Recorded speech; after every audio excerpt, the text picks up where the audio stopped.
भागाची ते पाहणी करतील। फेकून दिली त्यांनी। पोलिसांना विचारतो प्रश्न मी, हातपाय तोडा, टेबल जामीन देतो, काय कारवाई केली? दादर पोलीस स्टेशनमध्ये गोळ्या झाडल्या, काय कारवाई केली? सचिवालयामध्ये एका मंत्र्यावर किंवा पोलीस अधिकाऱ्यावर हात उगारले, काय कारवाई केली? काय कळत नाही का गुलामीचं प्रतीक? त्यामुळे त्यांच्याकडनं अपेक्षाच नाही आमच्या। पोलीस तर गुलाम झालेत आहेत। खरं तर हा स्वाभिमानाचा विषय आहे, महाराष्ट्राच्या अस्मितेचा विषय आहे, राजकारणाचा विषय नाही। हा उभ्या महाराष्ट्रातील मराठी, अवघ्या मराठी जनांचा मनाचा विचार आहे।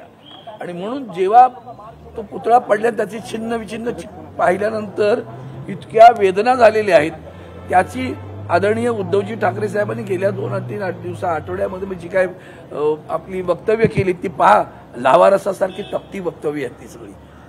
तो संतप्त महाराष्ट्र आहे, तो संतप्त महाराष्ट्र इथे येऊन अभिवादन करतो। तुम्ही अभिवादन करायला आमच्याच राज्यात छत्रपतींच्या पुतळ्याला अभिवादन करायला कायदे कानून वाकडे तिकडे गुलामी करून सांगता?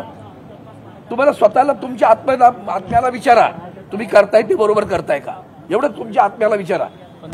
कसल्या भागा ऐका, त्या मोदीवर सोडून द्या हो त्या पंतप्रधानांचं। उद्याच्या महाराष्ट्रातल्या निवडणुका ठेवून तुम्ही स्टेटमेंट करता का? दांभिक आहात तुम्ही।